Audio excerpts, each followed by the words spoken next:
Je salue tout le monde dans le précieux nom de notre Seigneur et Sauveur Jésus-Christ. Amen.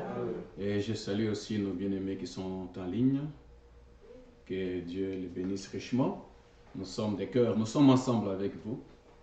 Comme d'habitude, j'aurais voulu vous voir. J'aurais voulu voir chacun de nous comme cela a toujours été, mais les circonstances font que nous soyons comme nous sommes là. Et nous ne pouvons pas nous lâcher ou nous lasser, parce que c'est une promesse et c'est une prophétie qui s'accomplit. Mais ce qui fait la joie de nos cœurs est que malgré cela, malgré les combats de Satan, on continue quand même à faire ce qui est à notre pouvoir. Quoique nous avons aussi une prophétie selon laquelle il y aura un temps où on n'aura même pas la chance de se rencontrer. Et quand vous commencerez à voir de telles choses se produire, sachez que le moment du départ est arrivé. Bon, ça là, c'est tout simplement le début. Mais nous sommes les bienheureux parce que nous avons quand même l'occasion de parler du Seigneur. Nous avons le privilège de nous réjouir de la grâce que Dieu nous a donnée pour nous entendre. Est-ce que vous vous sentez aussi bien là où vous êtes? Amen. Nous nous sentons si bien à parler du bon vieux chemin. Nous nous sentons si bien à parler du Seigneur. Continuons à parler du beau vieux chemin. Continuons à parler du Seigneur. Le diable n'aime pas cela. Parle de ce beau vieux chemin. Le diable n'aime pas cela. Parler du Seigneur. Continuons à parler du bon vieux chemin. Continuons à parler du Seigneur. Alléluia. Nous nous sentons si bien à parler du bon vieux chemin. Nous nous sentons si bien à parler du Seigneur. Ainsi, continuons à parler du bon vieux chemin. Continuons à parler du Seigneur. Nous continuerons toujours à parler du Seigneur. Nous continuerons toujours à parler jusqu'à ce qu'ils vont bloquer nos bouches. Parce qu'ils peuvent bloquer nos tabernacles, les portes de nos églises. Pas de problème, nous continuerons toujours à parler de lui. Mais quand ils penseront que le moment est arrivé, quand la bête va rebondir pour dire non, cette fois-ci, vous m'adorez ou rien. C'est à ce moment-là que nous allons lui montrer que le feu qui a déjà été allumé en nous, il n'y a que l'éternel Dieu. Personne d'autre ne peut l'éteindre, même pas le mot des papes. D'où c'est le moment d'accumuler le feu. Accumulons le feu, accumulons le Saint-Esprit, accumulons l'onction divine, de façon que quand ce moment-là arrivera, nous serons les bienheureux du Seigneur. Amen. Amen. Est-ce que nous pouvons nous lever là où nous sommes pour remercier le Seigneur encore pour l'opportunité et le temps qu'il nous a offert de pouvoir nous tenir devant lui et lui dire ne fût-ce qu'un petit merci qui ne régale même pas les bienfaits qu'il a fait pour nous. Mais nous devons lui être reconnaissants. Est-ce que nous pouvons lever nos voix et prier le Seigneur? Merci, oh mon Dieu, pour les temps que tu nous as offerts, le souffle de vie, la santé physique. Tu nous as donné tout ce dont nous avons besoin. Nous avons encore besoin de toi, Seigneur. Donne-nous encore plus de toi pour que nous ayons le courage, la force et la joie même du salut, Père. Pendant ce temps où le monde ne sait plus à quel sens se vouer, pendant ce temps où les gens courent ci et là, cherchant la vérité, cherchant la vie, toi tu nous dis, petit troupeau, ne craignez rien, car il a plu, oh Seigneur Jésus-Christ, il t'a plu de nous donner le royaume. Ainsi, nous sommes les bienheureux d'avoir ce royaume, d'avoir ce ciel que tu as promis à ton prophète dans ces derniers temps et à tous ceux qui vont l'aimer et à tous ceux qui lui va aimer. Merci Seigneur parce que tu es le Dieu qui pourvoit toujours un chemin. Nous sommes les bienheureux d'apprendre que tu es avec nous. Nous sommes les bienheureux, pas seulement d'apprendre, mais d'expérimenter ta présence, malgré ces temps où les tabernacles, les temples sont fermés. Mais tu es celui qui ne cesse de ruminer, de nourrir nos âmes avec ta parole, avec l'espoir de ton avènement. Merci mon Dieu pour tout. Voilà, maintenant nous te laissons ce service de ce soir. Nous le remettons entre tes mains, Seigneur. Sois le seul qui va tenir ce service du début à la fin.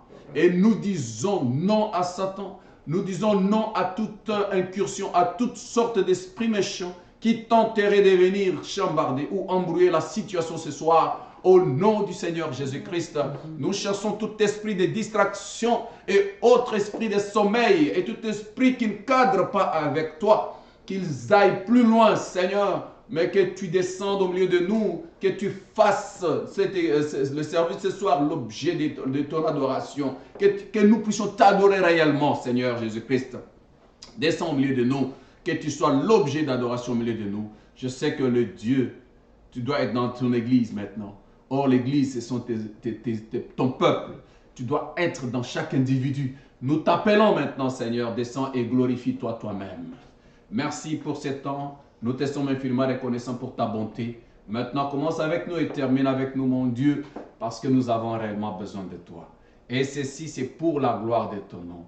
Aussi pour que notre joie soit parfaite dans le nom de la rédemption qui est le nom de notre Seigneur et Sauveur Jésus-Christ. Amen. Amen. Est-ce qu'on peut applaudir un peu pour le Seigneur Jésus?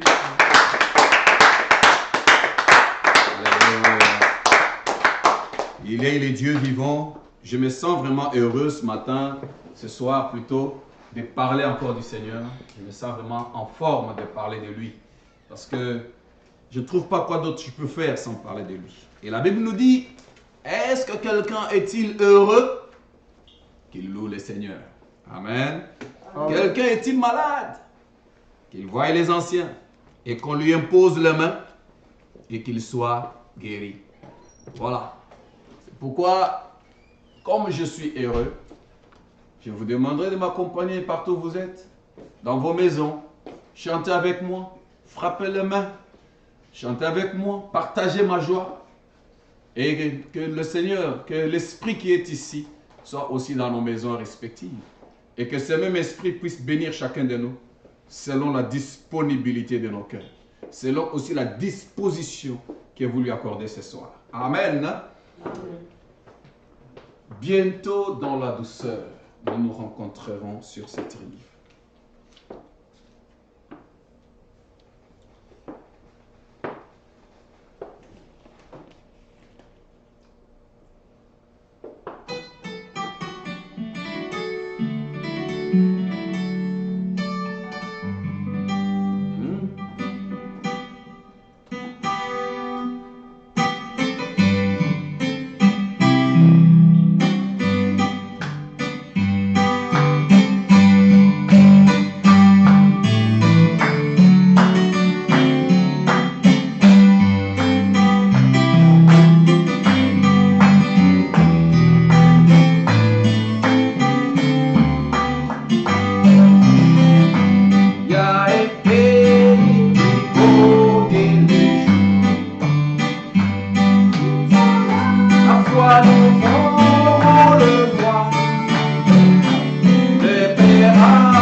notre généreux Père,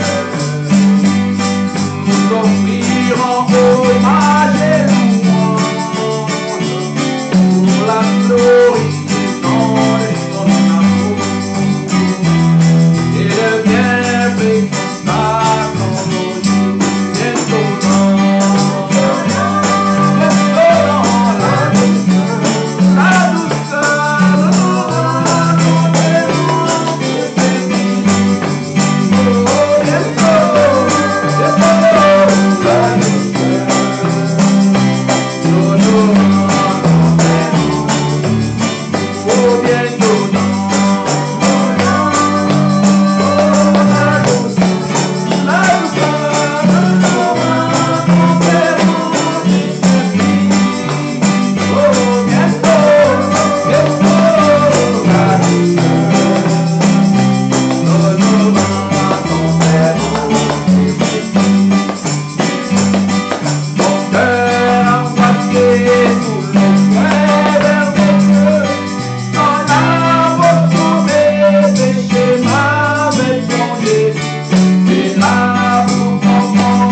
il m'a sorti de la boue d'argile.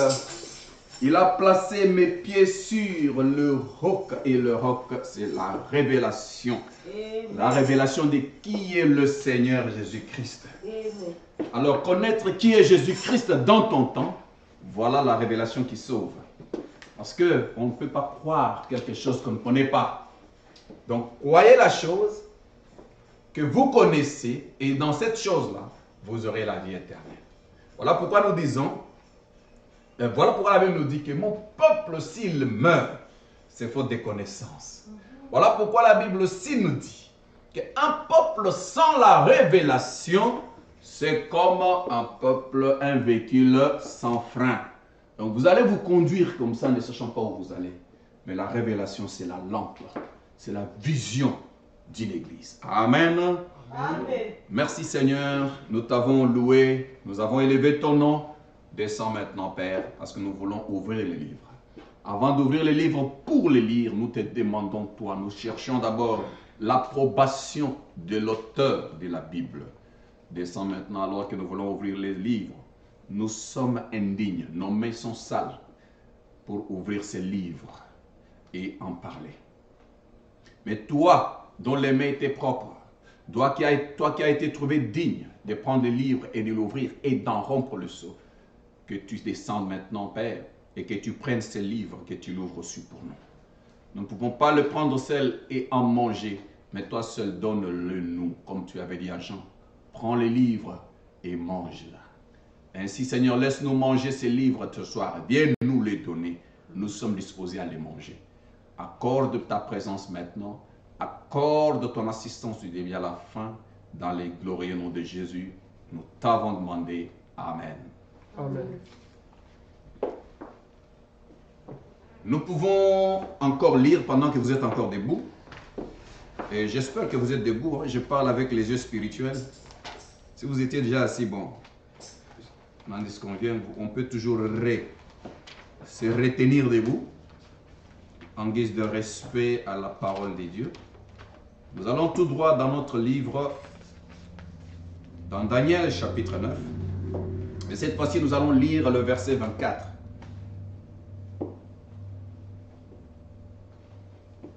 Daniel chapitre 9, verset 24. 70 semaines ont été fixées sur ton peuple et sur ta ville sainte pour faire cesser les transgressions et mettre fin au péché, pour expier l'iniquité et amener la justice éternelle, pour sceller la vision et le prophète et pour oindre le Saint de Saints. Amen. Amen. Nous demandons que la bénédiction du Très-Haut puisse couvrir ces versets que nous venons de lire dans le nom de Jésus-Christ. Amen. Amen. Veuillez vous asseoir. Là, nous allons continuer un petit peu avec notre leçon, le 70 semaines de Daniel. Je sais que dans l'après-midi, on n'a pas assez de temps, mais n'empêche que nous puissions récapituler un peu et avancer si c'est possible. Les dimanches, nous avons parlé sur la déportation, la division d'Israël, la déportation et aussi le but ou les causes de cette déportation. Nous avons dit que c'était le péché que Dieu pardonne difficilement. C'est le péché de l'idolâtrie. Ce péché-là, ça s'appelle le péché d'adultère d'une manière spirituelle. Une église qui va accepter d'autres doctrines, ça devient une église adultère. Ça devient une église prostituée. Ce n'est même plus une église, c'est une prostituée. Ce n'est pas l'épouse du Seigneur. Et à cause de cela, Dieu a puni les enfants d'Israël. Il les a envoyés en captivité. Et c'était ça le début de règne des nations. Il a pris son peuple qu'il aimait, qu'il s'est choisi. Il a mené ce peuple en captivité pour qu'ils soient punis, qu'ils vivent sous la dépendance des nations. Parce qu'ils ont agi mal. Ils ont mal agi contre leur Dieu. Ainsi, Frère Branham nous dit, si Dieu n'a pas pu épargner Israël, il ne nous épargnera pas non plus. Si Dieu n'a pas épargné son peuple bien-aimé, qu'il a lui-même choisi, mais qui s'est méconduit, de même, si nous nous méconduisons, nous n'allons pas échapper à cela. Amen. Ce peuple est parti en captivité à cause de la méconduite. Ils se sont méconduits, de leur comportement qui n'a pas plu à Dieu. Et aujourd'hui, nous apprenons que Dieu n'a pas eu pitié, il n'a pas pardonné ces péchés-là. Il les a envoyés en captivité, pas pour une année, pas pour 2 ans, mais pour 70 ans. Et aujourd'hui, on n'a pas les tableaux. On pouvait vous montrer, je vous ai montré hier, le dimanche, que la captivité a commencé en 606. Et si nous voulons descendre avec tout ce que nous avons eu, malheureusement, les nôtres ne sont pas ici. Si vous pouvez me prendre mon carnet qui est là, sur la table. Et en regardant le carnet, tu verras là où j'avais écrit la prédication. Alors vous verrez que depuis 606, descendant, ça a commencé, la captivité a commencé. On a pris la première partie d'Israël en captivité. Et ainsi de suite, cela s'est fait en 3 phases. Et nous avons vu aussi que quand le peuple d'Israël est allé en captivité, il est arrivé à un moment où on avait réellement besoin de ce peuple-là pour... Merci beaucoup. Il avait besoin de ce peuple-là pour aider. Parce qu'ils étaient sages. Il s'agissait de Daniel. On avait réellement besoin de lui parce qu'il avait un esprit supérieur. Et comme lui avait le véritable Dieu, que les nations ne connaissaient pas, cela a été visiblement constaté par Nebuchadnezzar, par les Babyloniens, qu'il avait un esprit supérieur. Voilà ce qui se passe à toute personne qui a le Saint-Esprit. Il a un esprit supérieur. Peu importe ce que les gens du monde parlent ou les gens du monde considèrent, mais il reste serein et il n'a pas peur, il avance. Même si cela lui coûte la mort, il avance. Et c'est facile de constater qu'il a un esprit supérieur. Ma petite, tu es avec moi? J'ai besoin de votre attention. Même ceux qui sont online, je ne vous vois pas, mais j'ai vraiment besoin de votre attention. Je fais seulement ce qu'on appelle, je récapitule. Et en 597, en 587, c'était la 2e déportation. À cause de cet esprit supérieur qui était en Daniel, on l'a adoré par les Babyloniens. Voilà l'esprit qui est dans les nations. Le peuple des nations, ils sont habitués à adorer les idoles. Alors ainsi, ils ont vu quelqu'un qui avait un esprit supérieur, quelqu'un en qui le Saint-Esprit habitait, le feu de Dieu habitait. Alors ils ont cru que celui-ci doit être vraiment le Dieu créateur. Le premier à adorer Daniel, c'était le roi de Babylone. Parce qu'après avoir expliqué la vision, il a compris que ça, ce n'est pas un homme. Un homme ne peut pas m'expliquer et la vision, me donner et la vision et l'explication, si ce n'est Dieu. Il s'est agenouillé devant David, il l'a adoré. Et il a amené tout le monde à adorer David. Je parle de Daniel. Tout le monde a adoré Daniel. C'est-à-dire, comment il a fait? Il a construit une statue. Et cette statue devrait être vénérée comme on vénère un Dieu. C'est là que ça coûtait aussi la mort des... comment ça coûtait les jugements, les tests de nos 3 hébreux, de nos 3 amis hébreux, Shadrach, Meshach et Abednego, parce qu'ils voulaient qu'ils adorent la statue là. C'était la statue de Daniel, de l'homme saint. Et Frère Branham nous dit, c'est un grand signe du début du règne des nations. Ça a commencé avec l'adoration d'un homme saint, un prophète. Et à la fin, J'aime que vous saisissez bien cela. Ce sont des mots-clés, ce sont des langages du message.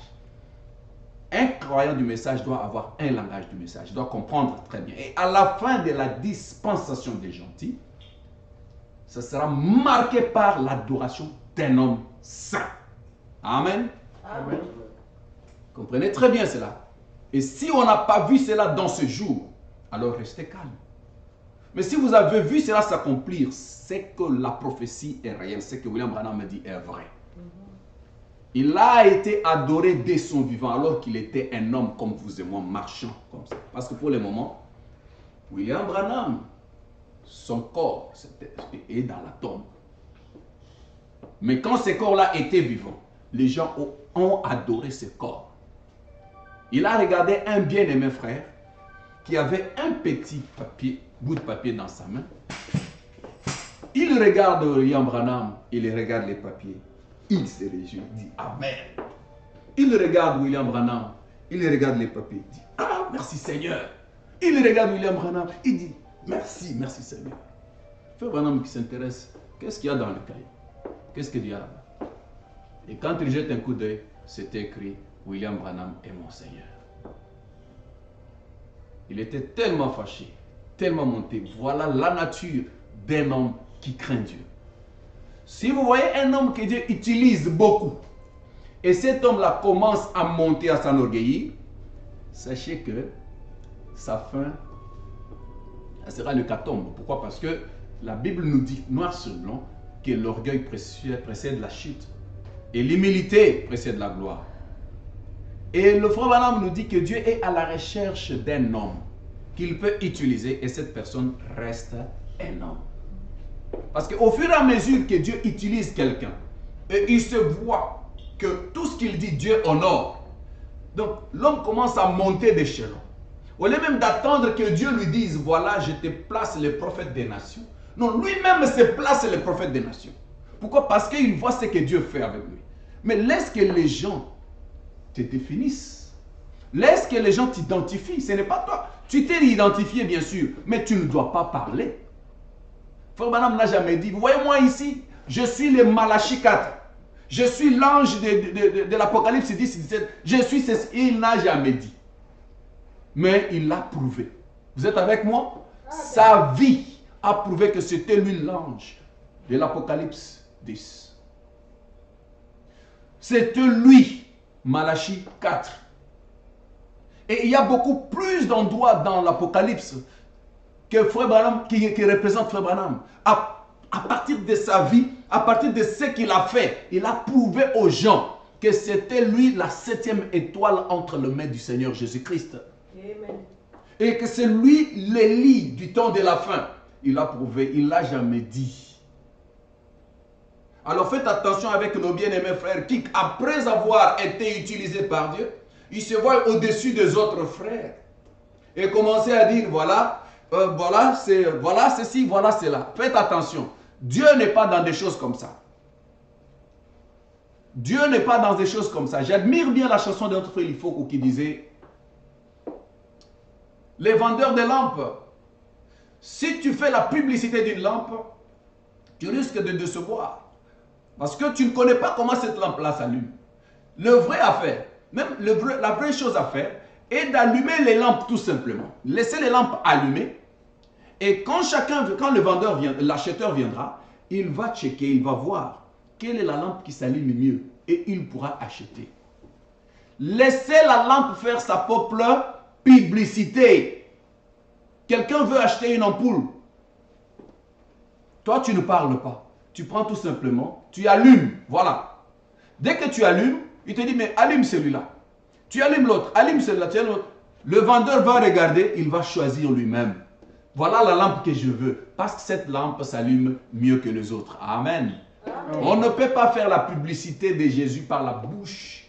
Par la bouche, non, on le fait. Et par la bouche et par les actes. Surtout les actes. C'est les actes qui accompagnent la parole. Amen. Amen. Vivons la parole. C'est pourquoi Jésus dit, ce ne sont pas ceux qui me disent Seigneur, Seigneur qui entreront dans le royaume des cieux. Mais celui-là qui fait la volonté du Père. La parole de Dieu n'est pas pour parler, mais c'est pour vivre. Amen. Et aujourd'hui, dans cet âge, nous sommes dans l'âge où la nation est en train, le règne de la nation, la prophétie s'accomplit. Comment les gens adorent la personne oint, l'homme oint, le saint de Dieu. Et c'est un grand signe pour nous, pour voir qu'il n'y a plus de temps. Le temps est passé.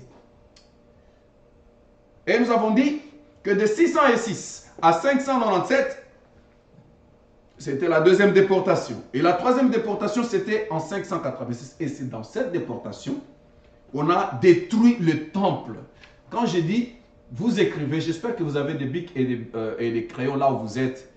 Ça, c'est une leçon, un très grand enseignement. Ça demande que vous puissiez prendre note. Ça nous aidera, ça vous aidera. Si vous n'avez pas bien compris, vous aurez facilement à poser des questions. C'est à la troisième déportation qui a eu lieu en 586. Et vous voyez que le chiffre est en train de descendre. C'est comme ça qu'on comptait avant Jésus-Christ. C'était du plus grand au plus petit. Et quand Jésus est arrivé, c'est là qu'on a commencé à compter de 1 jusqu'au plus grand. Mais Jésus est né dans l'an 0. Donc en 586, c'était la troisième déportation.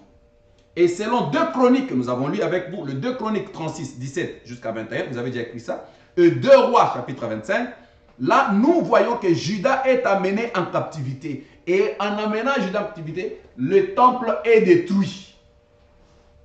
Et Jérusalem est détruit.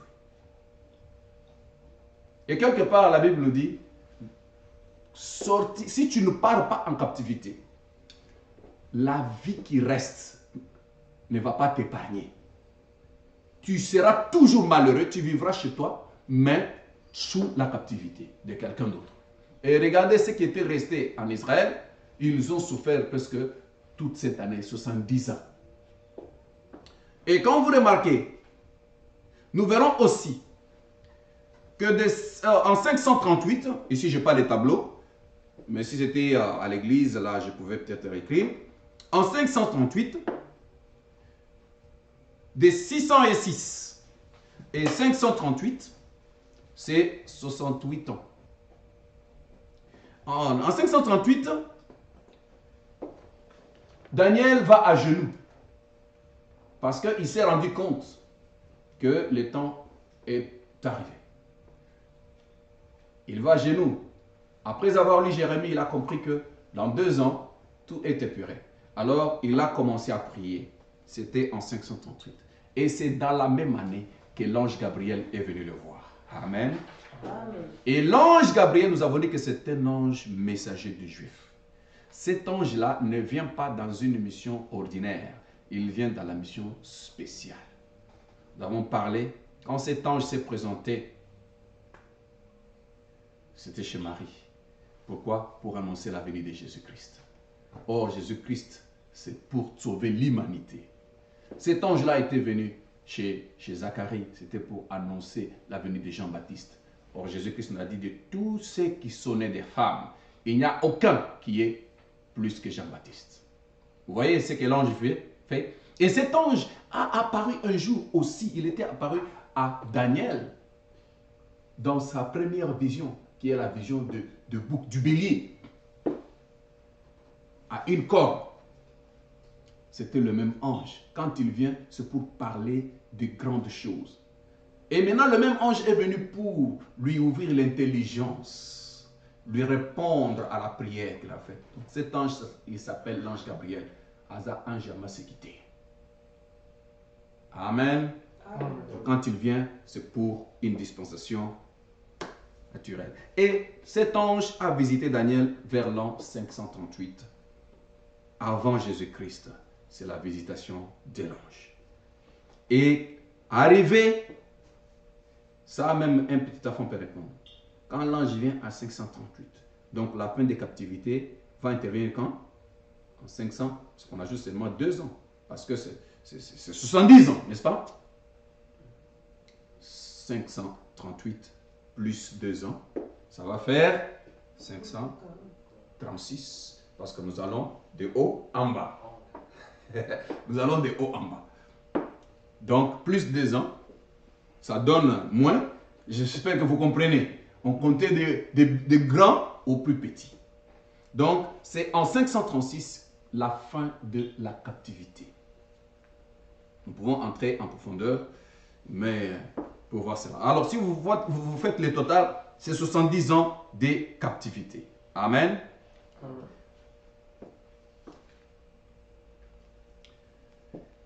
Ils ne sont pas non plus sortis ensemble. Ils sont sortis par groupe. Par groupe, par groupe, par groupe, par groupe. Mais avant d'entamer la profondeur, entrer dans le fond de cet enseignement, pour calculer combien ils sont sortis, parce qu'il y a même la date de la sortie, il y a aussi la date de la construction des temples. Ça a commencé quand? C'était en 445 et le 14 mars. Nous allons entrer en tout cela. Mais avant cela, j'aimerais que nous terminions avec le verset que nous avions lu aujourd'hui. Ici, nous avons lu que le verset 24, Daniel 9, 24, nous avons lu 70 semaines ont été fixées sur ton peuple et sur la ville sainte pour faire cesser les transgressions.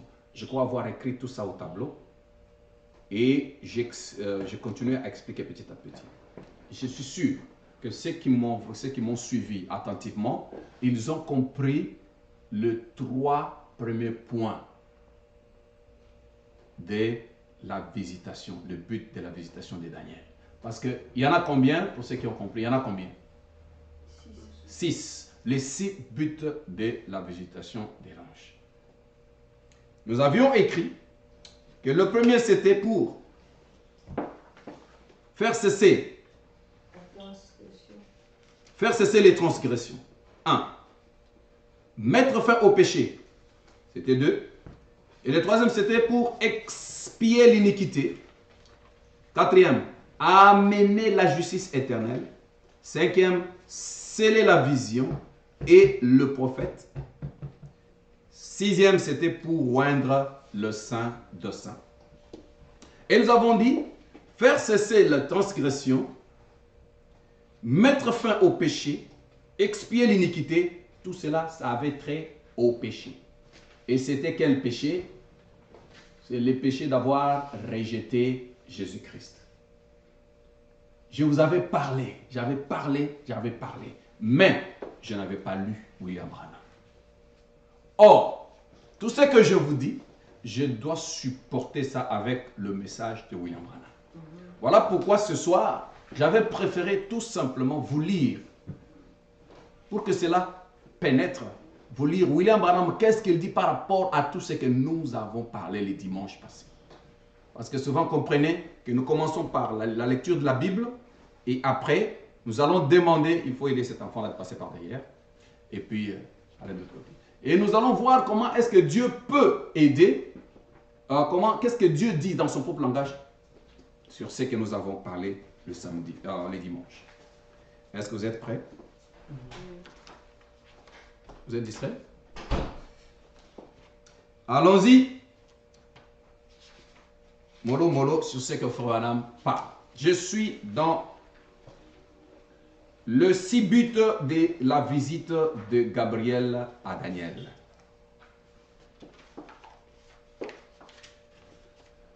Le premier point, je commence à partir du paragraphe 42. C'est prêché en 1961.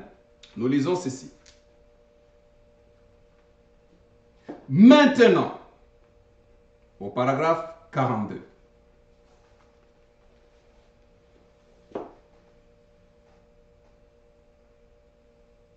Maintenant, allons-y. Point 1.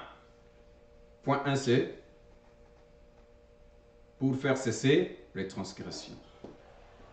Et Frère Branham me dit, si vous voulez le noter, vous qui avez des crayons, donc nous devons noter ceci. Parce qu'après cet enseignement, nous allons entrer dans le 7 sceaux. Nous allons parler des 7 coupes. Hein? Nous allons parler aussi des 7 trompettes. Et les esprits impurs. Ce sont des choses qui vont demander que vous ayez la maîtrise de cet âge de l'Église. Or, le 7 âge de l'Église est inclus dans les 70 semaines de Daniel. Vous êtes là avec moi. Donc si vous maîtrisez ces choses, vous n'aurez pas de difficultés quand nous apprendrons le sceau, quand nous allons aller dans les passés, nous allons étudier les trompettes, les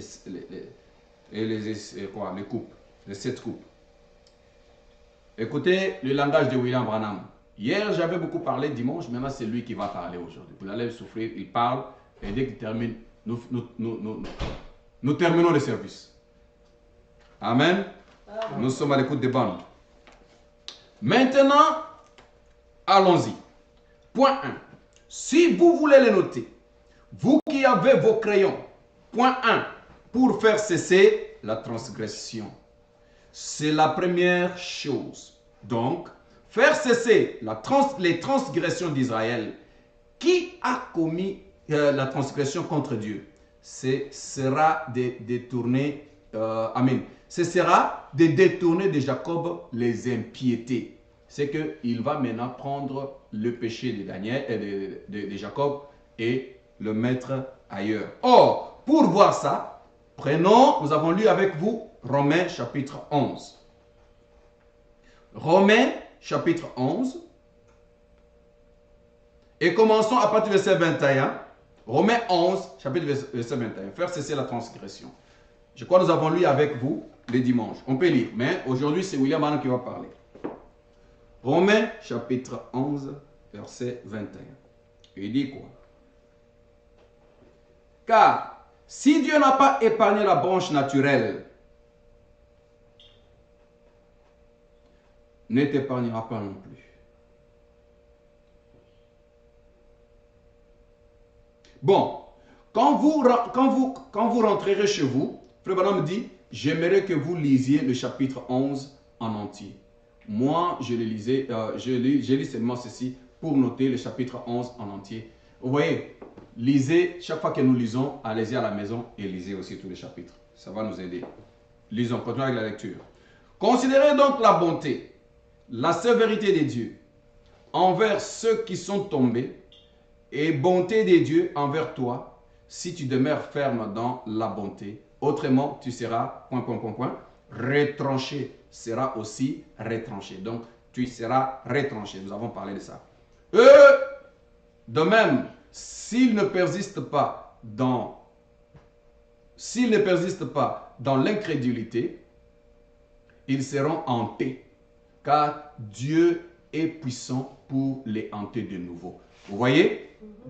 Il est dit qu'il viendra un temps où les nations seront retranchées, où Israël rentrera à nouveau. Il y aura un temps où nous, de l'Église des Nations, le temps va terminer. Et Dieu va enlever la partie des nations qu'il avait hantée à l'olivier. Et il va prendre l'olivier naturel qui est Israël, il va retourner dans sa place. Et si le message est clair, Dieu n'a pas rejeté Israël pour de bon. Il a tout simplement mis de côté à cause de son incrédulité. Et le prophète nous dit, si ils ne persistent pas dans leur incrédulité, Dieu va le retourner. Et sachez qu'ils ne persisteront pas. Parce que ce temps ici a été juste pour le punir. Ah là là. Si toi, tu as été coupé de l'olivier naturellement sauvage, les nations, et hanté, contrairement à la nature, Frère Branham m'explique, nous étions contre nature, des étrangers sans miséricorde, sans Dieu. J'avais expliqué ça le dimanche. Sans Dieu, chacun de nous était un idolâtre.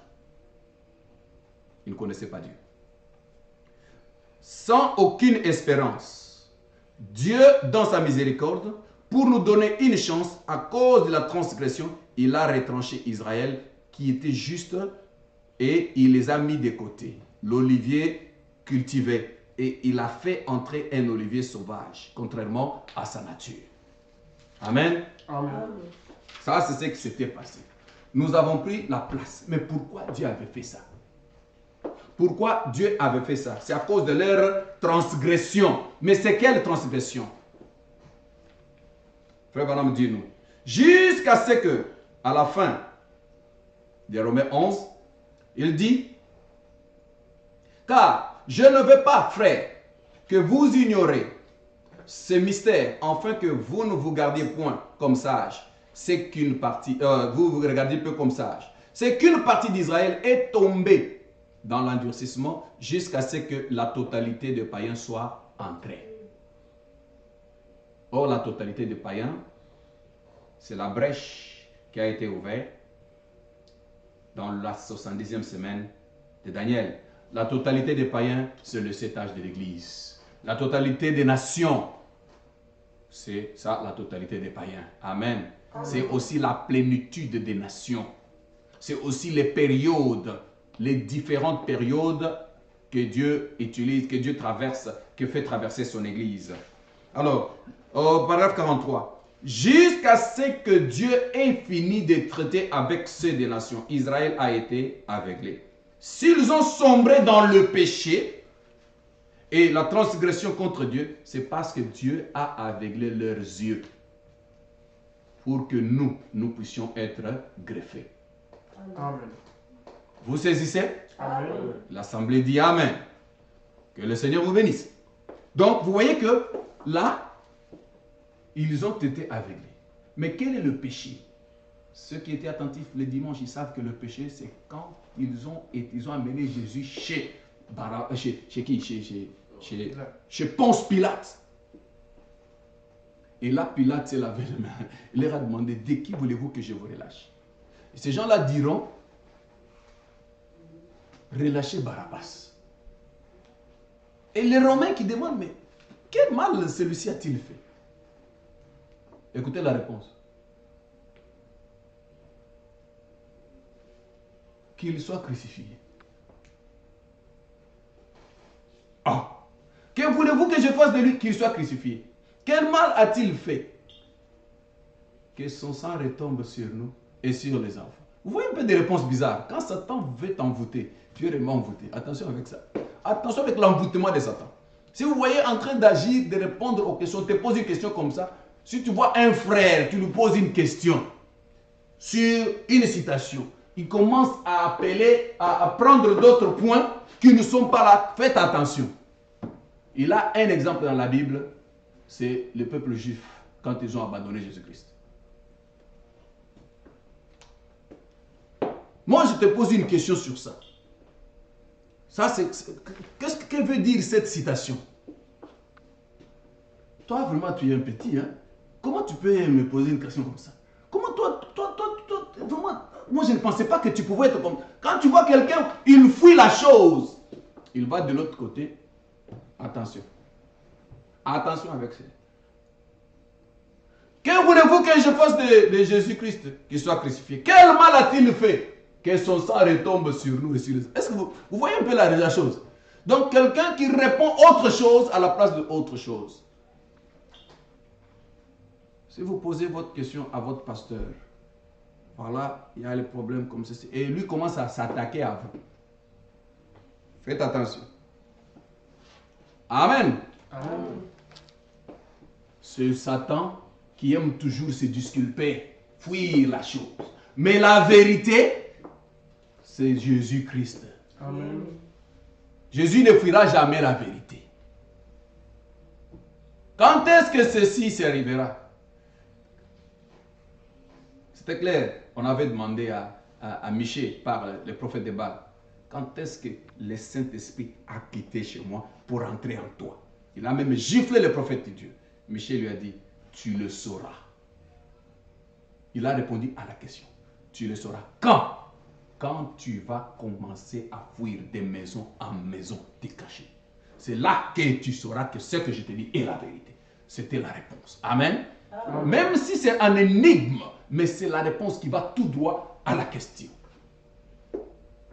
Mais si tu montres quelqu'un la chose, il commence à penser, donc il vous fait sortir de la logique de la chose pour parler autre chose. Amen. Amen. Bon, là, nous continuerons. Frère Branham dit, faire cesser les transgressions. C'est-à-dire quoi? Là, il est en train, c'est prendre ses péchés. Ce sera, il dit ici que ce sera détourner Jacob. Ce sera de détourner de Jacob les impiétés. Et alors, tout Israël naîtra de nouveau. Il recevra tous le Saint-Esprit. C'est-à-dire, il va leur donner le Saint-Esprit. Il va enlever la transgression qu'ils ont commise. Parce que depuis qu'ils ont fait cela, jusqu'à aujourd'hui, ces gens-là sont en train de souffrir. Amen. Amen. Nous avons décortiqué ce premier point et j'avais voulu que nous puissions lire William Branham. Et nous avons lu William Branham. Et il dit ceci.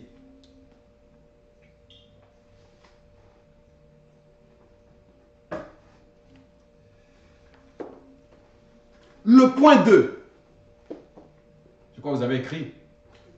Le Amen. péché qu'ils ont commis, c'était de renier Jésus-Christ, de choisir Barabbas et de demander que le sang retombe sur eux. Alors Jésus vient pour cesser cette transgression. Ils avaient transgressé la parole. Oh, transgresser la parole, c'est quoi? C'est faire autre chose que ce que la parole de Dieu dit. Le deuxième point. Mettre fin au péché. Mettre fin au péché. C'est-à-dire cesser la transgression et mettre fin au péché. Frère Branham dit, voilà le deuxième but de sa venue. Premièrement, c'est pour faire cesser les transgressions d'Israël et pour mettre fin au péché. Ça, nous avons déjà appris, mais je suis en train de lire tout simplement. À quelle occasion Israël a-t-elle péché? Où ont-ils commis leur péché fatal? Où se sont-ils séparés de Dieu? Vous pouvez déjà répondre à cela. À quelle occasion? À quelle occasion? C'est à l'occasion où ils ont livré Jésus chez les Romains. Nous avons lu, c'était Matthieu chapitre 27. Matthieu chapitre 27 dit quoi? Le gouverneur dit, mais quel mal a-t-il fait? Et ils crièrent encore plus fort qu'il soit crucifié. Vous saisissez cela? Amen. Quel mal a-t-il fait? Ils crièrent qu'il soit crucifié.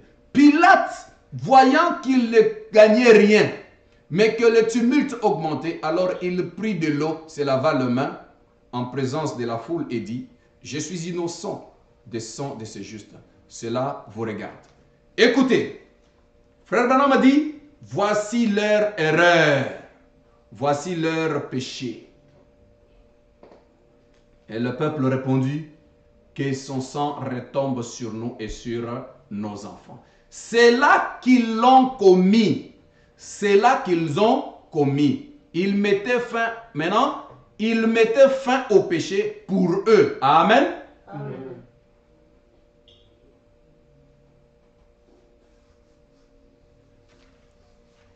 Bon. Et là, nous sommes entrés à fond pour montrer comment est-ce qu'ils ont fait exactement avec Joseph, les enfants d'Israël. Et c'était Joseph qui devait le sauver. Le même Joseph qui devait les sauver, ils l'ont vendu. Et c'est le même Joseph. Joseph est le type de notre Seigneur Jésus-Christ. Je ne vais plus revenir là-dessus parce qu'on en avait parlé en long et en large les dimanches. Le troisième point. J'espère que vous écrivez. Le troisième point, c'était pour expier l'iniquité.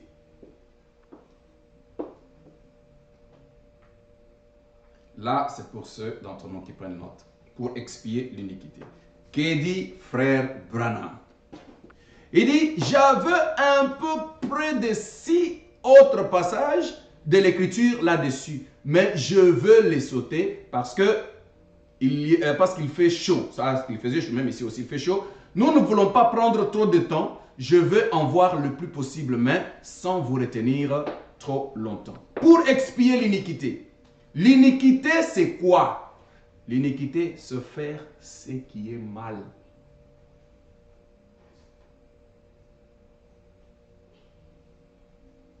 comme ils l'ont dit, comme ils l'ont fait à la croix. Il a fait une expiation. Mais elle ne leur sera pas appliquée. Elle ne leur a pas été appliquée. Pourquoi? Parce qu'ils étaient aveugles et qu'ils ne pouvaient pas le voir. Et pourquoi étaient-ils aveugles? Pourquoi étaient-ils aveuglés? Vous le savez déjà. C'était pour que vous et nous, aujourd'hui, nous puissions remplacer. Pour que nous soyons aussi sauvés. Amen. Amen. Je lis au paragraphe 92, 92. Or, Jésus a cité ces passages de l'Écriture. Vous voyez? Frappez les bergers. Ça, c'est en Zacharie.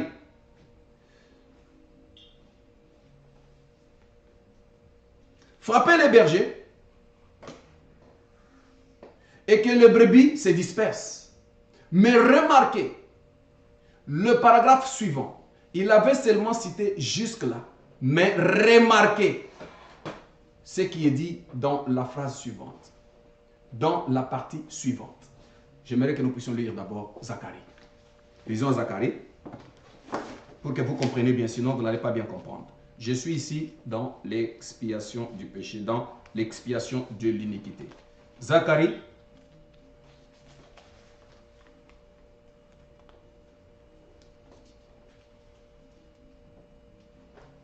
chapitre 13.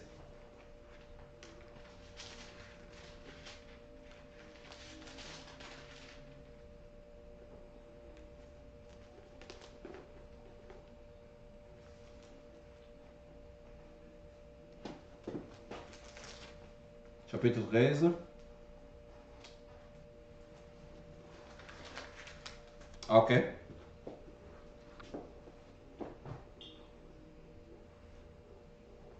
Commençons par du verset 1.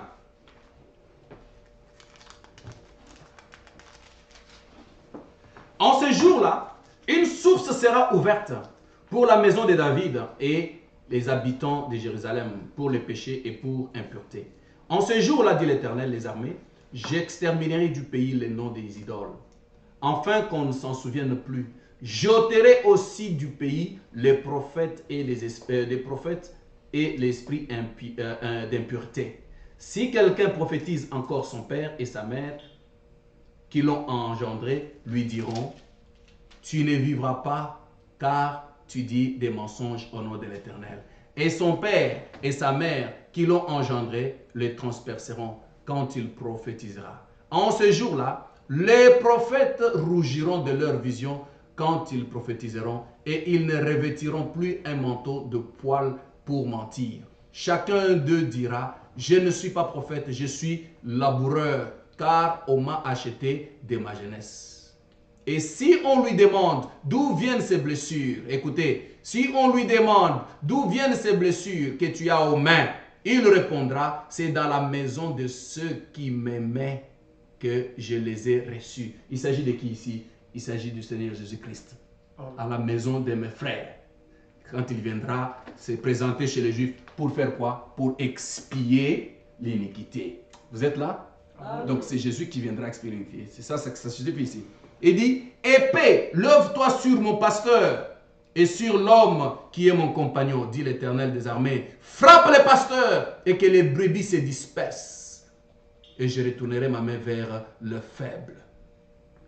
Dans tout le pays, dit l'Éternel, les 2 tiers seront exterminés, périront, et l'autre tiers restera. Je mettrai ce tiers dans le feu et je le purifierai comme on purifie de l'argent.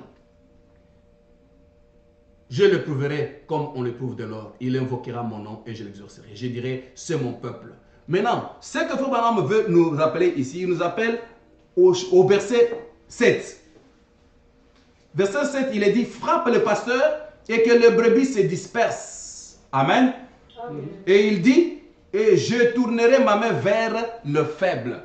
En darbi, c'est-à-dire, j'attendrai ma main vers le plus petit. Le plus petit. Or, Frère Branham nous explique. Celui qu'on a percé, c'était le Seigneur Jésus-Christ. Et qui est le berger? C'est le Seigneur Jésus-Christ. Quand la parole dit frappe les bergers et les brebis seront dispersés, c'est Jésus qui a été frappé. Il a été frappé par Israël. Mais il vient cette fois-ci pour expier. Il va se présenter avec ses doigts et ses mains et les gens comprendront qu'il s'agit de lui. Il viendra. Quand est-ce qu'il va venir? C'était après l'enlèvement de l'épouse. Mes chers frères, ça sera dans la 70e semaine. Pardonnez-moi. Ça sera dans la 70e semaine. Or, dans la 70e semaine, ça sera après l'enlèvement. La deuxième moitié du 70e semaine Daniel. Pour vous dire, j'ouvre la parenthèse, quand nous serons enlevés, quand nous serons au ciel, Jésus descendra vers Israël pour se présenter. Vous êtes là? Amen. Et c'est à ce moment-là qu'ils vont le croire, ils vont le voir. Et qui le verra? Parce qu'il va étendre ses mains au plus petit. Et c'est la tribu de Benjamin qui représente. La tribu de Benjamin représente les plus petits. Amen. Amen. Et vous verrez que pendant ce temps qui se présente là en Israël, ici le monde va subir la tribulation. Et si nous allons entrer en profondeur, vous verrez que ce sera pendant une période de 3 ans et demi. Après l'enlèvement, le monde va entrer dans une tribulation de 3 ans et demi. Les gens souffriront sans repos. Ils vont souffrir. Ils seront tribulation sur tribulation pendant 3 ans et demi. Pendant ce temps-là, nous, l'épouse, nous serons au ciel en train de fêter la fête nuptiale, la fête des noces. Et Christ va nous laisser et il va descendre pour se présenter en Israël sur cette terre. Alors que les tribulations sont en train de souffrir, les nations sont en train de souffrir sous la tribulation, Jésus sera là-bas. Israël reconnaîtra ce message. Israël reconnaîtra son Dieu. Eux seront dans une autre ambiance. Ils seront en train de pleurer. Ils seront en train de pleurer. Voilà, nous avons crucifié le Messie. Et pendant ce temps-là, ceux qui auront raté l'enlèvement, ils seront dans la souffrance totale. Pendant 3 ans et demi. Maintenant, Frère Branham prend ces versets ici pour expliquer ceci. Il dit, oh, Jésus a cité ce passage de l'Écriture. Voyez-vous, frappe les bergers et le brebis se disperseront. Mais remarquez le paragraphe suivant. Il avait seulement cité jusque-là, mais remarquez ce qui est dit dans la phrase suivante. Dans la partie suivante. Ça, c'est le verset 7. La partie là de frapper les bergers. Il dit, et je tournerai ma main vers le petit, les petits. Bah, Mickey, bah oui, Mickey. Vous avez lu ça aussi? Qui sont ces petits-là? Frère nous explique. Il dit, le groupe de Benjamin qui est en train de se former maintenant. Amen. Souvenez-vous, avant que Israël, Joseph se présente à ses frères, il avait d'abord demandé la présence de Benjamin. Je ne sais pas si vous êtes là avec moi. Il a dit, vous êtes au nombre de combien? Oh, nous sommes. Est-ce qu'il n'y a pas un autre frère que vous avez laissé à la maison? Oui, nous avons un frère, c'est le plus petit. J'aimerais le voir. Oh, il n'y a pas moyen. Si on prend celui-là, en tout cas, notre peur mourra. Parce que nous avions un frère que nous avions donné, il y a un frère que nous avons perdu. Mais ils étaient en train de parler à ce frère-là qu'ils avaient perdu. Nous avons un frère qui a fait du mal à mon père. Il était mort. Alors jusque-là, mon père ne voudra pas le déposer. Notre père ne voudra pas laisser Benjamin venir. Mais Joseph a dit, j'aimerais voir le Benjamin avant que j'aimerais d'abord voir le Benjamin. Sans Benjamin. Va, allez-y dire au papa. J'aimerais le Benjamin ici. Et ici dans la Bible, il nous est dit que j'étendrai ma main. Mais remarquez ce qui est dit. Il dit, je tournerai ma main vers les plus petits. Et Frère Branham m'a dit que le plus petit, c'est le groupe de Benjamin qui est en train de se former maintenant. Je tournerai ma main vers le petit. Alléluia. Frappe les bergers. Israël d'abord. Israël a frappé le berger. Israël a cédé Jésus. Il a frappé les bergers. Ce qui a dispersé le brebis de par le monde entier. Vous vous demandez pourquoi est-ce qu'Israël, où est-ce qu'ils étaient? Ils étaient pas éparpillés. On les a même ravi leur pays. Pourquoi? À cause de leur péché là. Maintenant, je tournerai ma main pour chercher les plus petits, les derniers, les plus petits. Je tournerai ma main pour aller chercher. Je tournerai ma main pour aller chercher ces petits au dernier jour. Quand l'iniquité aura été expiée. Amen. Amen. Et c'est dans les derniers jours qu'il les fera. Israël sera sauvé. Ils le seront tous. Amen. Amen. Et Frère Branham lit Ésaïe pour terminer. Ésaïe chapitre 66, verset 8. Qui dit, qui a jamais entendu pareille chose? Qui a jamais entendu pareille chose? Qui a jamais vu rien de semblable? Un pays peut-il naître un jour, en un jour? À peine en travail, Sion a enfanté ses fils. C'est ce que Ésaïe dit. Et Frère Branham dit, dès que Sion a vu que c'était leur Messie, elle est née de nouveau. Amen. Amen. Ce jour-là, tous les 144 000 naîtront de nouveau. Ce jour-là, Israël, quand il verra son fils, il va naître de nouveau. Ça ne va pas demander 3-4 jours. Le même jour qu'il va reconnaître, il naît de nouveau. De même, si vous reconnaissez ce message et vous l'acceptez, vous naissez de nouveau. Vous entrez dans le royaume. Amen. Le quatrième point. Le troisième point, c'était expier l'iniquité. Le quatrième point, c'est pour amener la justice éternelle. Ça là, c'est aussi un point difficile. On n'avait pas parlé de ça le dimanche passé. Pour amener la justice éternelle. Or, quand on extermine le péché, qu'est-ce qui vient après? Vous êtes justifié, n'est-ce pas? C'est la justice que Dieu va amener. Et Frère Branham lit Apocalypse chapitre 20 au verset 13. Verset 1 à 3. On peut lire ça? Allons-y. Comment Dieu va amener la justice. Apocalypse chapitre 20, verset 1 à 3. Puis je vis descendre du ciel un ange qui avait les clés d'abîme et une grande chaîne dans sa main. Il saisit les dragons, le serpent ancien qui est le diable et Satan, et les lia pour 1000 ans. Il le jeta dans l'abîme, il ferma et scella l'entrée au-dessus de lui, afin qu'il ne séduisit plus ces nations, jusqu'à ce que le 1000 ans fût accompli. Après cela, il faut qu'il soit délié pour un peu de temps.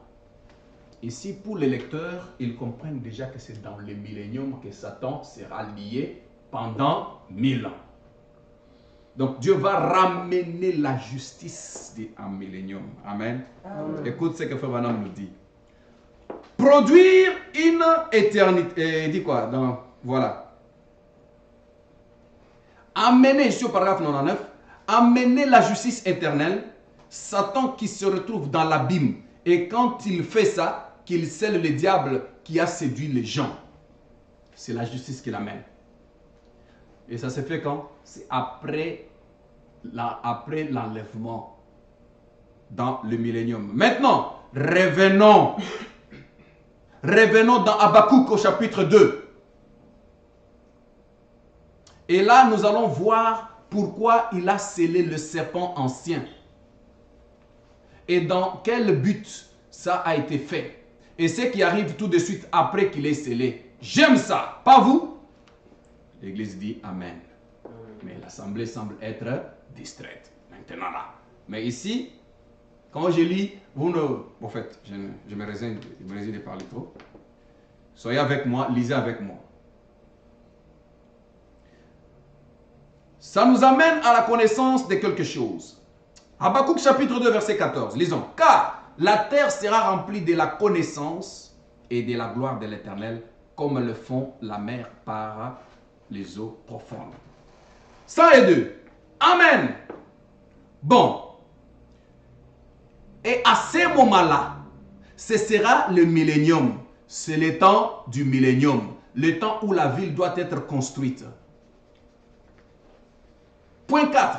Point. J'ai encore un peu près de 6 passages pour expliquer cela. Frère Branham me dit que ça se fera dans le millénium, quand Dieu viendra établir la justice. Satan sera lié pour laisser le peuple d'Israël libre. Amen. Amen.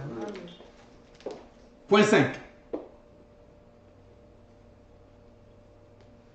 Sceller la vision et la prophétie. Sceller la vision et la prophétie. Il y avait un frère, un érudit, disons, un homme de théologie, les gens, de la théologie.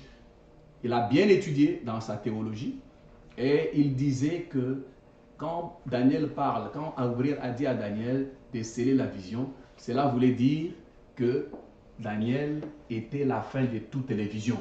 Donc après Daniel, on ne peut plus avoir une vision. C'est sa compréhension, n'est-ce pas? C'est sa logique. Et il est en train de séduire les gens avec ça. Et aujourd'hui, les gens croient carrément. Il y a des gens qui croient que la prophétie s'est terminée avec Daniel. Les autres disent non, il n'y a plus de prophètes après Jésus-Christ. Pourquoi? Parce qu'on a dit à Daniel, scelle la vision. Mais si toi, aujourd'hui, on te dit, qu'est-ce que signifie scelle la vision? Tu dois savoir. Est-ce que sceller la vision, c'est-à-dire, il n'y a plus de vision? Donc les dernières visions, les visions se sont passées avec Daniel. Donc c'est Daniel qui a clôturé les visions. Ça là, c'est un enseignement démoniaque, c'est la doctrine du diable. Mais la vraie doctrine, ici, si nous lisons même Daniel chapitre 12, vous verrez qu'il a vu d'abord une vision. Et dans cette vision, il ne comprenait pas. Parce qu'il a demandé à Dieu, qu'est-ce que je veux dire? Parce que je regardais, je lisais, je ne comprenais pas. Et Frère Branham nous dit que beaucoup liront et ils ne comprendront pas.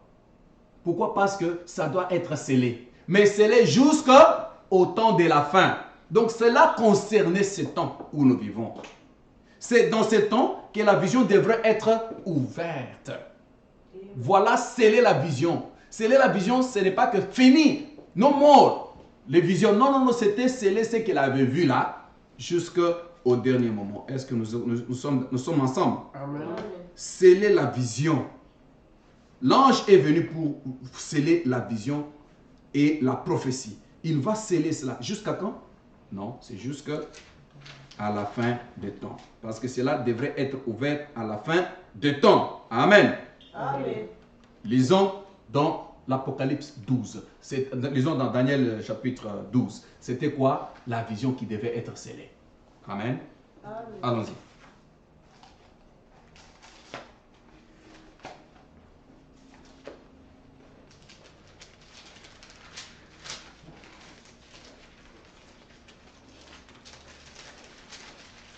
Voilà.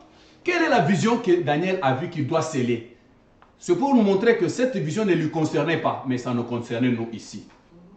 Alors quelque chose qui nous concerne, nous devons être prudents et attentifs. Parce que mon peuple meurt faute de connaissances. C'est à nous cette vision. Suivons.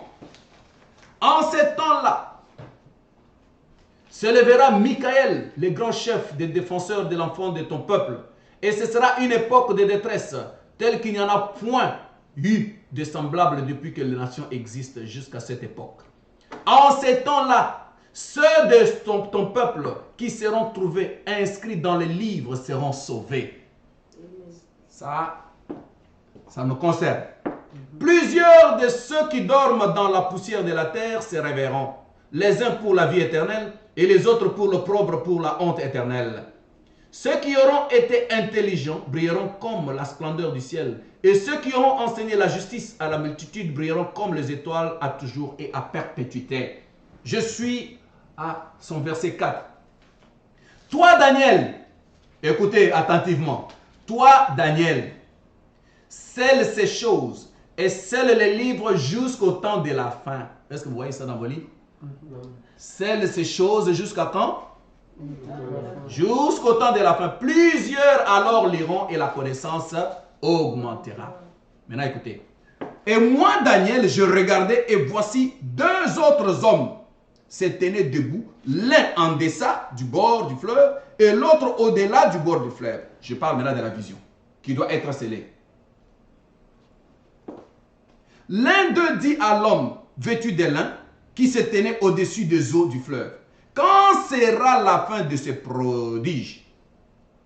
Et j'ai entendu l'homme vêtu du lin qui se tenait au-dessus des eaux du fleuve. Il leva vers le ciel sa main droite et sa main gauche. Et il jura par celui qui vit éternellement que ce sera dans un temps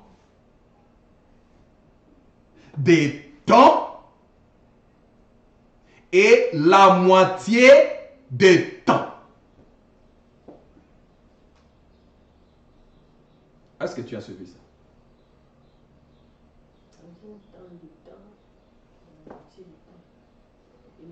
Vous savez, vous pouvez lire ça, vous ne comprendrez pas. Parce que ça doit être scellé. Amen.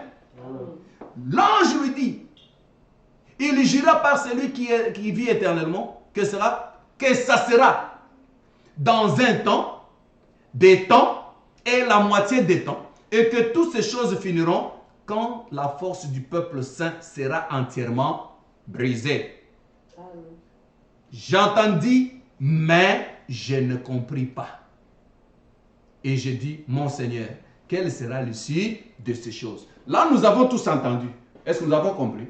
Non. Quelle sera l'issue de ces choses? Dans un temps, des temps, la moitié des temps.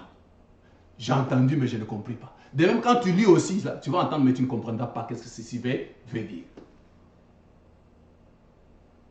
Je suis en train de vous verser? Je ne pense pas. Quelle sera l'issue de ces choses?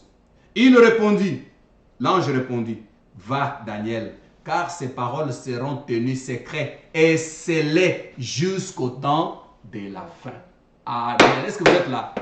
Et si nous sommes au temps de la fin, voilà le temps pour que ces choses soient ouvertes.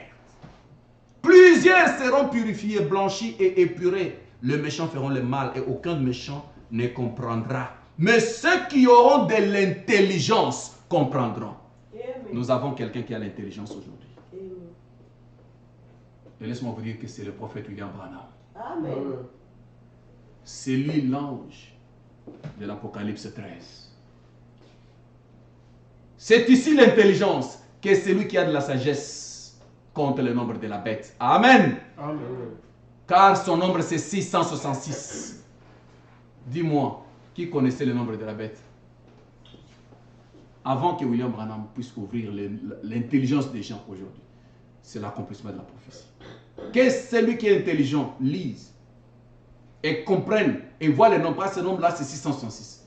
Personne ne pouvait. Et c'est lui qui est allé, qui a ouvert les yeux des nations aujourd'hui, que ce nombre-là, c'est le pape qui est la bête. Parce qu'il avait lu Vicarius Filidei sur le chapeau des papes. Et immédiatement, l'Esprit lui a révélé. Amen. L'Esprit est tenté en lui pour le révéler. Ah, lis ce que tu as lu là. Vicarius Filidei, c'est quoi ça? Remplaçant du Fils de Dieu. Voilà, c'est en romain, n'est-ce pas? En chiffre romain. Qu'est-ce que cela veut dire? Il regarde, Vicarius V, il compte, papa 5 plus 500 plus ceci, il trouve 666. Il dit, j'ai découvert la bête. Voilà l'homme qui est intelligent pour notre âge. Voilà pourquoi il n'y a personne qui peut le régaler. Parce que c'est quelqu'un que Dieu a utilisé pour révéler la vision de Daniel. Alors, depuis ces temps-là, où cesseront les sacrifices perpétuels, où sera dressée l'abomination des dévastateurs, il y aura 1290 jours.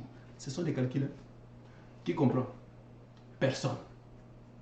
Mais nous allons entrer en profondeur pour en expliquer. 1290 jours. Heureux celui qui entendra et qui arrivera jusqu'à 1335 jours. Hein? Ça endort les autres. Hein?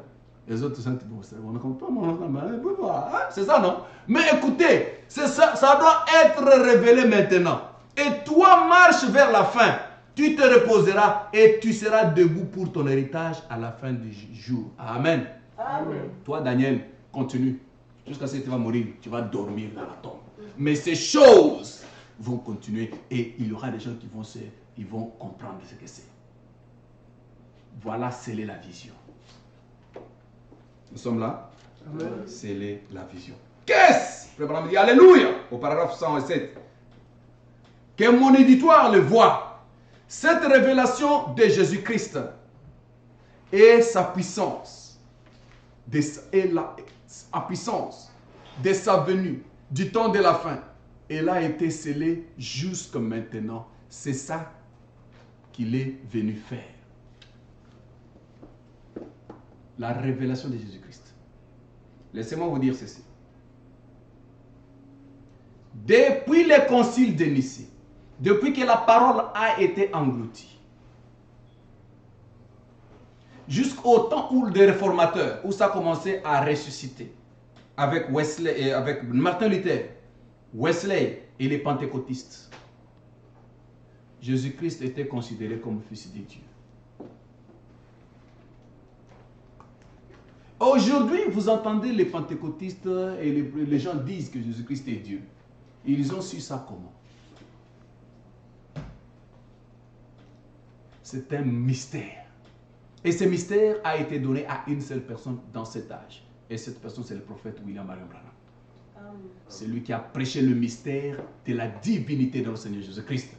C'est ça le plus grand mystère. Le 7 tonnerres. Alléluia. Amen. Il y en a beaucoup. Jésus-Christ est Seigneur. Le Seigneur Jésus-Christ, c'est lui le Dieu, le Père, le Dieu, le Fils. Et il n'y a pas de Dieu le Père, il n'y a pas de Dieu le Fils, mais c'est lui qui est Père, Fils et le Saint-Esprit. Qu'est-ce qu'il fait? Pour sceller la vision et la prophétie. Daniel avait prophétisé ces choses. Il avait vu en vision et l'ange est descendu pour sceller la vision et pour sceller la prophétie. Ils peuvent la lire, mais ils ne peuvent pas comprendre jusqu'à la fin des temps. Amen. Les gens liront ça. C'est pourquoi je vous ai dit, le 110 semaines Daniel, ce n'est pour l'épouse seulement. Parce que les gens liront et ils en donneront l'explication. Je vous ai donné l'exemple de celui qui avait dit, seule la vision, c'est-à-dire celui qui a clôturé les visions. Il n'y a plus de vision. C'est faux. Voilà comment les gens créent des choses. Il lit, il a sa compréhension humaine et il injecte ça dans le peuple. Et il y a les gens qui suivent derrière des petites doctrines, des doctrines qui amènent la mort sur eux. Mais aujourd'hui, nous sommes sûrs que nous sommes sur le bon chemin. Les temps de la fin. Les temps de la fin, qu'est-ce que c'est? La fin de la 70e semaine. Au moment où ce prince, cet antichrist sera révélé à ce moment-là, se proclamant lui-même Dieu. Comment savons-nous que c'est scellé jusqu'à ce moment-là? Daniel vient de le déterminer. Ceci est le dernier chapitre de Daniel. Amen. Amen. Il y a trop à dire là-dessus. Beaucoup trop à dire là-dessus. Parce que Frère Branham a parlé de beaucoup de choses. Beaucoup de révélations. Daniel a vu la vision. Il n'a pas vu seulement cette même vision, il a vu beaucoup de visions. Il a vu la vision des béliers, il a vu la vision des animaux et tout. Mais si on entre en cela, vous voyez que ce sont des prophéties pour notre temps. Mais le temps nous fait défaut. Je saute. Au paragraphe 110. Le message du temps de la fin le révélera. Vous dites Amen? Amen. Il va révéler quoi? Les secrets, les visions qui ont été cachées. Mais qui va révéler ça? C'est le message du temps de la fin. D'où vous ne connaîtrez jamais les visions de Daniel si vous ne croyez pas au message du temps de la fin. Voilà l'importance de ces messages. Pourquoi nous croyons ces messages? Parce qu'ils nous révèlent les visions. Il dit, le dernier âge de l'Église, gloire. Et voilà, oh là là, rien que d'y penser, ça me fait trembler. Le mystère de ces choses sur lesquelles le monde des églises ferme les yeux en disant, ça ne tient pas debout. Le mystère de qui Jésus-Christ était. C'est ce que je venais de dire. Par une troisième personne, pas une deuxième personne, pas une troisième personne, mais la personne de Dieu. Tous ces autres mystères de Dieu seront révélés parce que c'est écrit ici. Jésus était la personne de Dieu. C'est-à-dire tout Dieu était dans un homme. Regardez Jésus, c'est regarder Dieu. Amen. Amen. Il était un homme à 100%, il était aussi Dieu à 100%. Si tu vois Jésus, tu as vu ton Dieu dans la forme physique.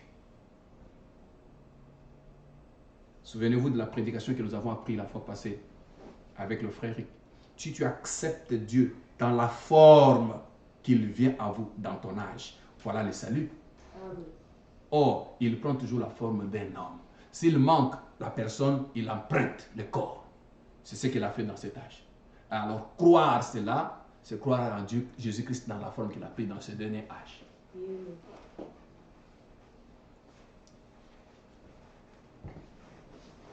Maintenant, souvenez-vous, quand on arrivera au sceau, l'antichrist, là, il poursuit sa chevauchée tout au long des sceaux. Daniel en a parlé ici. La révélation de cette sorte, nous allons y aller. C'est que Daniel en a parlé. Or, il n'y a que le message de la fin qui comprend. Il n'y a que le prophète de l'âge qui nous a donné la révélation de cette sorte. Et il dit, il sera retranché. Daniel a dit, il sera retranché. Jésus serait retranché pour faire l'expiation pour les gens. Mais ces princes-là qui s'élevèrent, qui amèneraient l'abomination à causer la désolation, c'était Rome sous Titus. Et cette fois-ci, c'est un prince issu de Rome qui le fera. Est-ce que ça vous rappelle quelque chose? Avant, c'était Titus qui avait dispersé les enfants d'Israël. Et cette fois-ci, c'est un prince qui vient de Rome. Qui peut avoir l'idée? Le pape. C'est un prince qui vient de Rome, qui va incarner l'Antichrist. Et il sera révélé dans les derniers jours. Écoutez bien, se proclamant lui-même Dieu, comme le Saint-Esprit nous avait dit dans 2 Thessaloniciens, chapitre 2. Si nous entrons dans 2 Thessaloniciens, vous allez voir que l'impie a pris la place de Dieu. L'impie, c'est-à-dire un antichrist. Voyez le mosquée d'Omar, il a pris la place du temple de Dieu. Ça, c'est une abomination.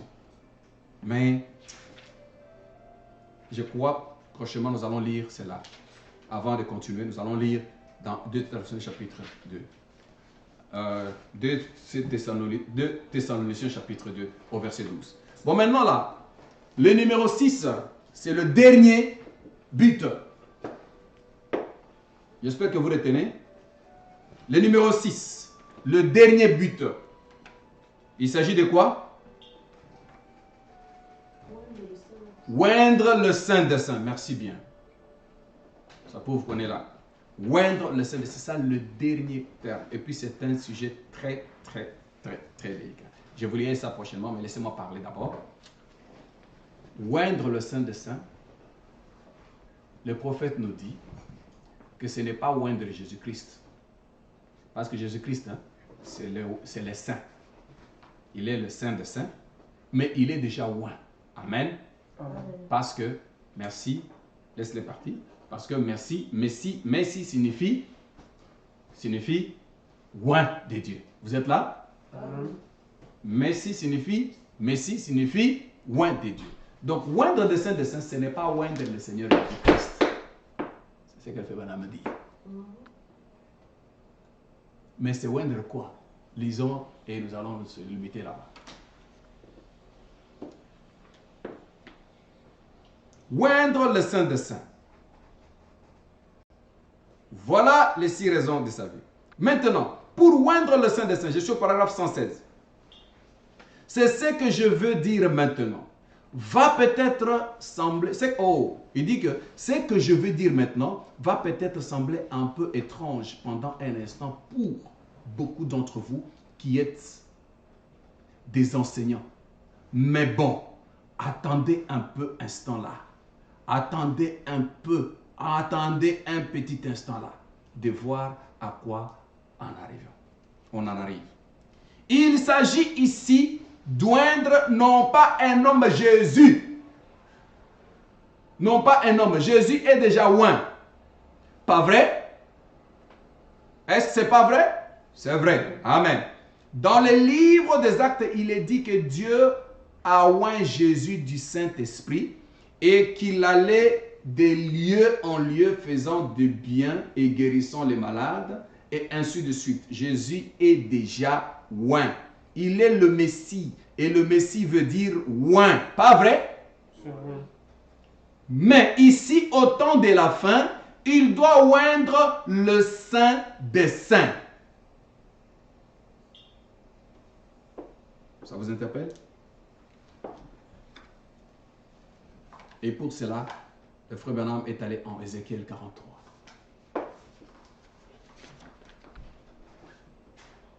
Je vais lire un peu vite, à partir du verset 1 jusqu'à 6.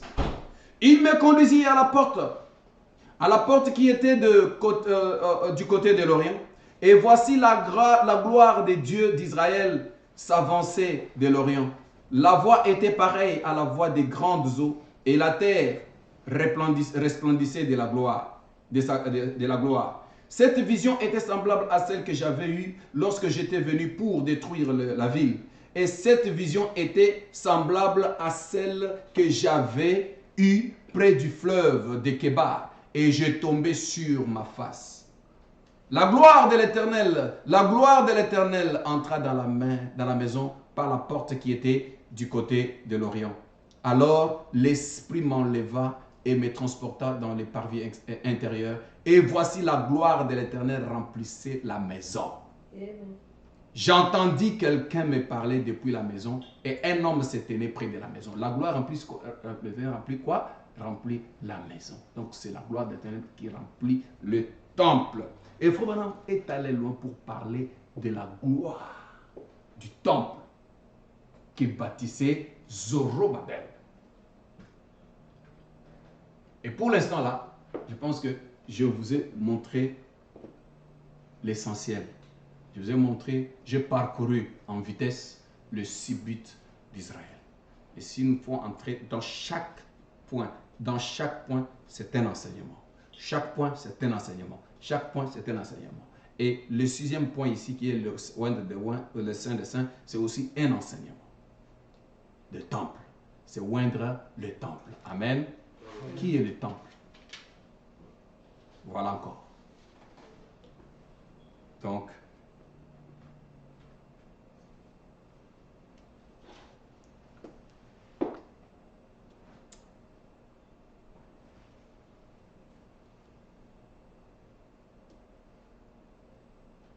bon, je me limite ici.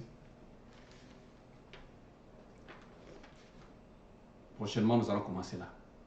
Alors, allez-y lire dans le 70 semaines Daniel, disons dans le 6 buts de la visite de Gabriel. Et commencez à partir du paragraphe 115. Vous allez descendre, c'est un très grand enseignement, oindre le Saint des Saints. Vous allez descendre, paragraphe 119.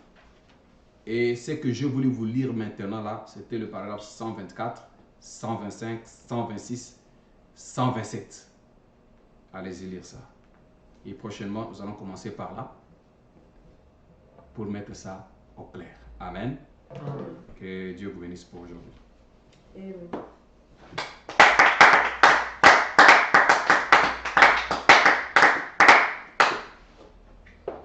Lèvons-nous.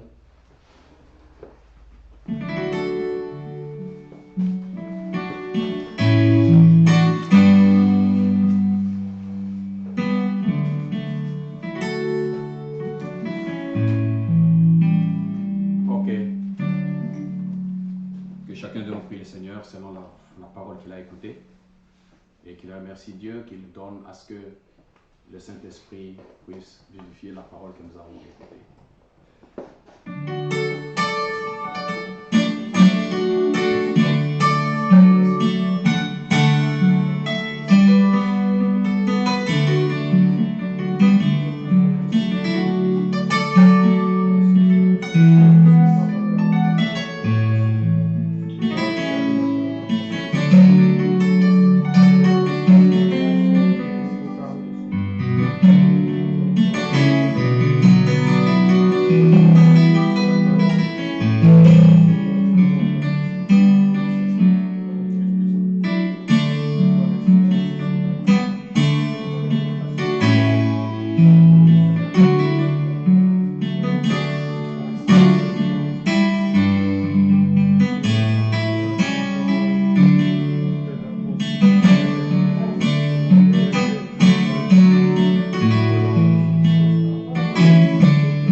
Merci Seigneur Dieu pour nous avoir accordé ce temps dans ta présence. Nous avons essayé de lire malgré les temps qui nous pressaient. Toi tu connais Père. En tant qu'un homme, j'essaie de faire de mon mieux, mais tu es celui qui révèle ta parole. Et tu es aussi parfois celui qui écoute au travers tes enfants. C'est pourquoi je te demande, toi l'auteur de la parole, nous t'avons appelé avant d'ouvrir ce livre. Parfois c'est tombé sur les épines, parfois c'est tombé dans un endroit aride, mais tu es celui qui peut faire en sorte que ceci tombe sur une terre fertile, afin que ton Esprit Saint puisse faire ruminer à tes enfants ce qu'ils ont écouté aujourd'hui. Je ne fais que lire, mais toi tu es capable d'interpréter ce que nous avons lu. Je te prie, Père, de pouvoir descendre sur scène et aider chacun de nous qui a suivi cette prédication.